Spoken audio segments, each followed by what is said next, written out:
Lanjut ya.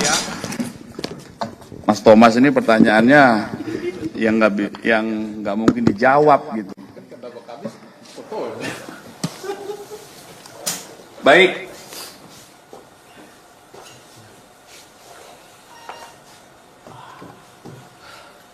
Rekan-rekan, kami izin menyampaikan update tentang penanganan perkara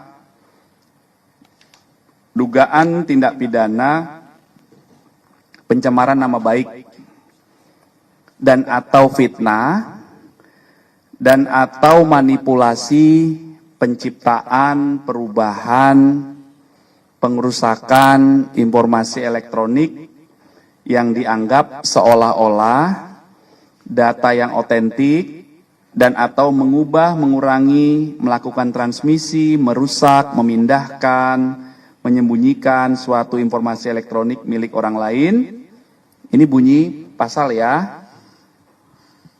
Dan atau pencemaran nama baik dalam bentuk informasi elektronik sebagaimana diatur di pasal 310 KUHP dan atau pasal 311 KUHP dan atau pasal 35 Yunto 51 ayat 1 Undang-Undang Nomor 11 2008 tentang ITE yang sudah dirubah akhirnya menjadi Undang-Undang Nomor 1 2024 yang itu merupakan perubahan kedua ya.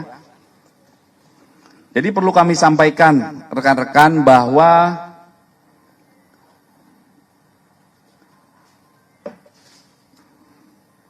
terlapor dalam kasus yang dilaporkan ini adalah dalam penyelidikan. Kemudian pelapornya adalah saudara JW. Kemudian kronologis perkara yang dilaporkan, kronologis perkara yang dilaporkan adalah pada tanggal 26 Maret 2025 di sekitar Karet Kuningan, Jakarta Selatan, pelapor selaku korban mulai mengetahui adanya video melalui media sosial berisi pernyataan fitnah dan pencemaran nama baik dengan pernyataan ijazah palsu S1 dari sebuah universitas milik pelapor atau korban, yang selanjutnya pelapor meminta kepada ADC atau ajudannya dan kuasa hukum untuk mengumpulkan bukti-bukti dari berbagai media sosial dan mengingatkan kepada pihak yang membuat pernyataan dan konten berisi fitnah dan pencemaran nama baik tersebut sebagaimana yang dinyatakan diantaranya oleh yang pertama RHS, yang kedua RSN, yang ketiga TT, yang keempat ES, dan yang kelima KTR. Atas kejadian tersebut, korban merasa dirugikan hingga pada tanggal 30 April mendatangi SPKT Polda Metro Jaya untuk dilakukan proses hukum. Setelah menerima laporan ini, Polda Metro Jaya menindaklanjuti dalam hal ini tim penyelidik dari Subdit Kamnek Ditreskrim Polda Metro Jaya. Tahap awal yang dilakukan pengambilan keterangan dalam rangka klarifikasi dalam tahap pendalaman, yaitu proses penyelidikan, pelapor sudah diambil keterangan. Sampai dengan hari ini setidaknya ada 24 saksi yang telah diambil keterangan dalam tahap pendalaman di proses penyelidikan. Ya, jadi setiap kami menerima laporan polisi, tahap awal yang dilakukan adalah penyelidikan. Penyelidikan adalah proses pendalaman yang dilakukan oleh penyelidik untuk mengetahui atau mencari fakta apakah peristiwa yang dilaporkan itu ada dugaan tindak pidana atau tidak. Apa peristiwa yang dilaporkan? Tadi yang sudah kami jelaskan. Ya, jadi makanya waktu itu rekan-rekan pernah bertanya, apakah benar A, B, C, D itu terlapor? Terlapornya dari laporan yang kami terima dalam penyelidikan. Tapi dalam peristiwa itu muncul beberapa nama yang dijelaskan oleh pelapor selaku korban, dan peristiwa inilah yang dilakukan proses pendalaman saat ini. Itu rekan-rekannya ya. Jadi rekan-rekan bisa memahami. Kemudian saat membuat laporan hingga saat ini ada beberapa barang bukti yang sudah diterima oleh penyelidik, antara lain ada satu buah flash disk berisikan 24 link video YouTube dan konten pada media sosial X ya. Kemudian ada beberapa dokumen fotokopi ijazah, kemudian ada printout legalisir, dan juga ada fotokopi cover dari skripsi dan lembar pengesahan. Nah, ini masih terus dilakukan pendalaman. Kemudian update hari ini menjawab pertanyaan beberapa media 2 hari terakhir ya. Kemarin hari Rabu kami tegaskan bahwa terjadwal ada 4 saksi yang terjadwal oleh tim penyelidik untuk diambil keterangannya. Yang pertama saudara AS itu tidak hadir. Yang kedua saudara RF itu hadir kemarin ya, hari Rabu. Kemudian saudara MBS itu hadir. Kemudian saudara KTR. Ini laki-laki atau perempuan ya? KTR ini. Atau KTR ya, saya tidak menjawabkan saudara, maaf. KTR ini hadir kemarin hari Rabu ya. Kemudian untuk hari ini, hari Kamis tanggal 15 Mei 2025, ada 2 saksi yang menjalankan proses klarifikasi, yaitu saksi saudara RS hadir, kemudian saksi saudara, yang kedua saksi TT ini hadir. Ya, kemudian untuk saksi RS dan ES tidak hadir. Ini yang dari tadi rekan-rekan bertanya, saudara RS tadi hadir, ya. Itu rekan-rekan update-nya, jadi mohon waktu, ini proses masih berjalan, ada update, nanti silakan kita komunikasi lebih lanjut ya. Oke.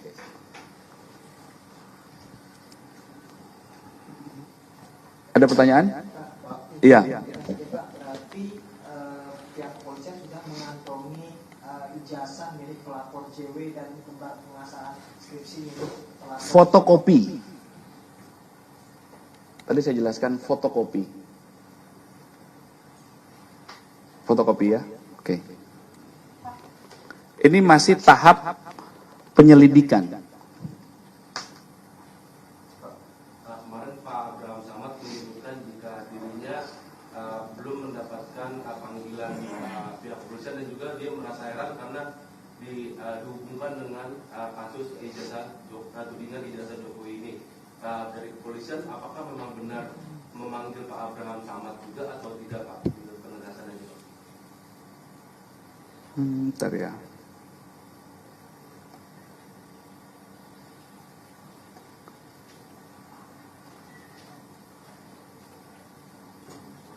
Sudah, informasi dari penyelidik, undangan sudah dikirimkan.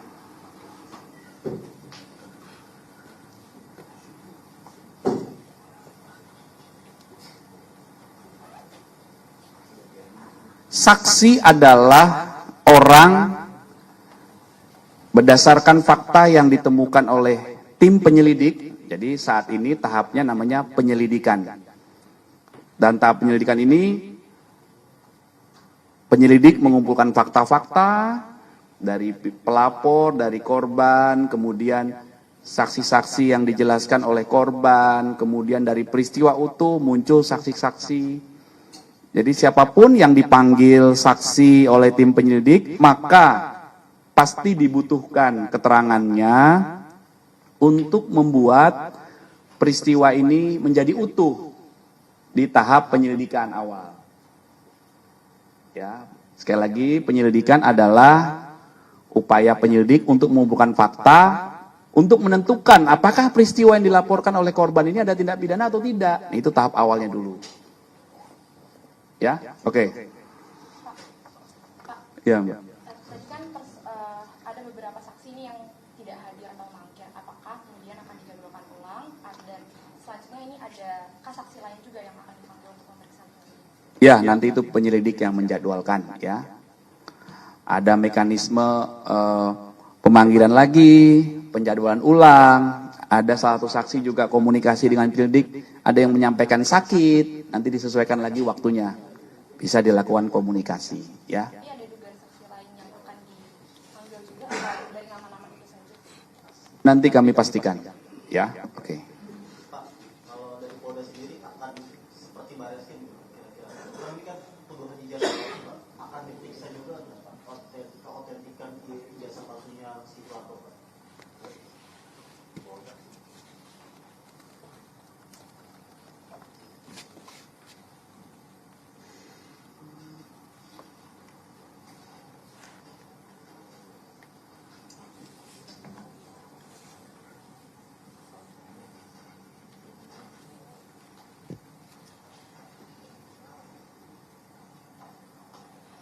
Berdasarkan laporan yang disampaikan oleh pelapor ataupun korban, maka yang menjadi objek perkara penanganan kasus ini adalah pernyataan yang mengandung fitnah dan pencemaran nama baik melalui media sosial atas tuduhan ijazah palsu S1 milik pelapor, kemudian skripsi, berikut lembar pengesahan. Nah, inilah yang akan didalami, ya. Tahapan-tahapan itu nanti akan dilakukan. Penyelidik juga akan berkomunikasi dan melakukan pendalaman terhadap beberapa ahli, ya, untuk pengambilan keterangan.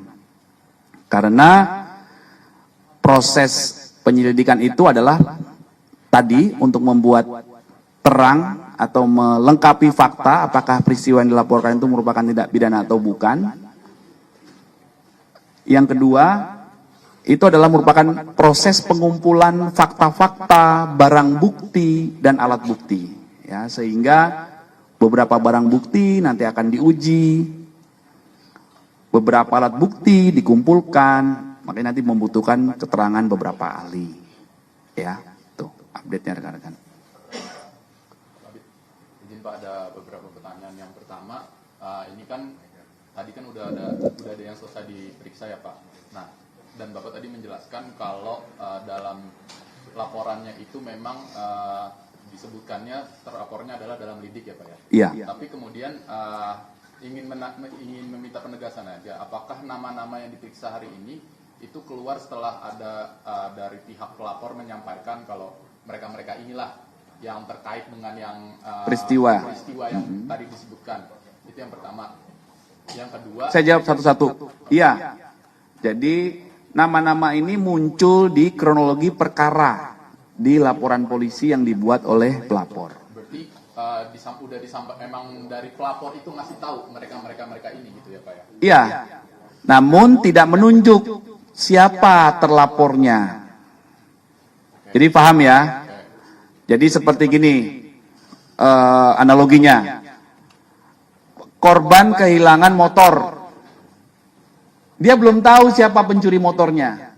Tetapi dalam peristiwa kehilangan motor ini, ada orang-orang yang diduga mengetahui, saya lagi makan bakso bersama ABC. Naik motor itu, begitu pulang motor saya hilang, jadi sehingga nama ABC ini saya sebutkan. Kira-kira seperti itulah. Ya. Walaupun ini saksi. Dan ini adalah orang-orang yang ada di konten. Ya, jadi tolong cek lagi pernyataan saya tadi tentang kronologis perkara yang dilaporkan, ya, bahwa Berarti pelapor spesifik ada mention orang-orang ini gitu ya? ada di laporannya, tapi terlapornya tidak disebutkan siapa, karena ini membutuhkan proses pembuktian. Ya, jadi ketika rekan-rekan bertanya, apakah terlapor, kapan terlapor? Ini bukan terlapor, gitu loh. Ini adalah saksi dalam sebuah peristiwa yang dilaporkan. Nah, ini juga harus dipahami oleh rekan-rekan. Pak, pertanyaan keduanya. Iya. Tadi sempat dimention sama pihak yang sudah diperiksa, kalau surat panggilan dia itu spesifik terkait peristiwa di tanggal 26 Maret. Dan Bapak tadi mention peristiwa di 26 Maret itu ada kegiatan yang berisi memberikan fitnah dan segala macamnya. Iya. Jelaskan nggak itu ngapain sih Pak di 26 Maret itu? Kan tadi sudah saya jelaskan ya kronologinya ya. Maksudnya apa pergumulan apa yang terjadi di situ gitu loh Pak yang dibahas gitu. Kenapa? Ya ini Soalnya si yang udah diperiksa ini bilangnya dia cuman ya nggak ada apa-apa, cuman ngumpul buka puasa bersama bahkan dia bilangnya gitu, Pak. Jadi sekali lagi ya, saya jelaskan ada sebuah peristiwa yang dilaporkan oleh pelapor. Apa peristiwanya? Yaitu tanggal 26 Maret di sekitar Karet Kuningan yang tadi itu. Nah, itulah yang didalami dari peristiwa yang disampaikan itu, ada pidana atau tidak. Gitu. Itu yang didalami. Kayak mereka pamer apa ngasih tahu kalau ini jasa dia palsu gitu maksudnya Pak. Apa gimana? Ini ya. Pelapor atau korban mulai mengetahui adanya video di media sosial yang berisi pernyataan fitnah dan pencemaran nama baik dengan pernyataan ijazah palsu S1 milik korban. Selanjutnya korban meminta, ini kan kronologis, minta ADC dan kuasa hukum membuka bukti-bukti dan mengingatkan kepada pihak yang membuat, makanya dicatat ini, yang membuat pernyataan dan konten berisi fitnah dan pencemaran nama baik tersebut, sebagaimana yang dinyatakan di konten tersebut oleh saudara RHS. Itu loh, ini yang didalami peristiwa ini, yang dialami. Korban ini merasa dirugikan, kemudian menjelaskan peristiwa itu kepada penyelidik. Inilah yang didalami, diungkap faktanya. Ini seperti apa faktanya? Ada nggak dugaan tindak pidana di sini? Itu namanya tahap awal penyelidikan. Nanti faktanya apa? Ya itu tergantung dari pengumpulan fakta-fakta oleh tim penyelidik. Nah, jadi paham ya? Jadi itulah sebuah tahapan atau proses yang sedang kami lakukan.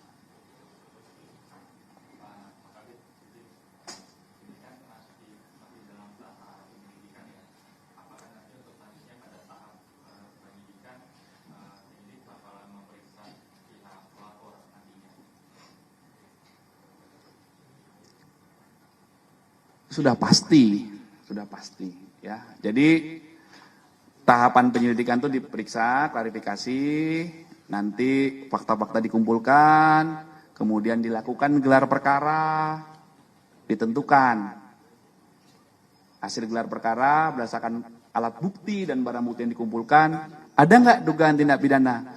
Kalau ada dugaan tindak pidana, ditingkatkan statusnya menjadi penyidikan. Setelah penyidikan, pelapor diperiksa lagi, di BAP namanya.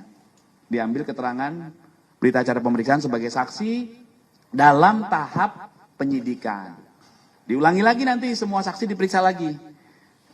Inilah hukum acara yang diatur di hukum acara pidana dalam tahap penyidikan. Jadi penyelidikan dan penyidikan ini harus kami lakukan sesuai SOP secara proporsional dan profesional berdasarkan ketentuan yang berlaku dengan prinsip kehati-hatian. Ya, jadi selalu tahapannya akan begitu di semua laporan, Mas. Semua laporan akan begitu semua tahapannya, ya. Pak, berarti kita penyelidikan nih, kita tahap ini penyelidikan, Jokowi bakal dipanggil lagi nggak Pak? Kan dia kan baru awal pas buat RP. Nanti penyelidik yang mempertimbangkan. Dia ada peluang ya? Penyelidik yang akan mempertimbangkan. Ya, berdasarkan fakta-fakta yang dikumpulkan. Ya, oke. Kalau dosen pembimbingnya Pak Jokowi bakal dipanggil nggak Pak?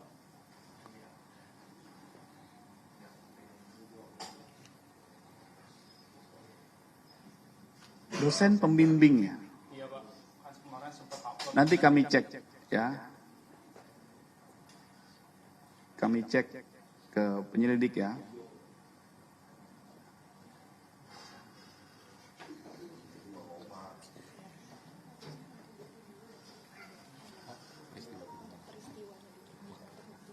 Oke? Jadi biar edukasi juga. Jadi pertanyaannya itu biar nyambung gitu. Jangan yang pertanyaan yang salah, yang jawab bingung nanti. Ya, oke? Tapi sejauh ini pertanyaannya keren-keren. Selalu menimbulkan angle baru. Keren.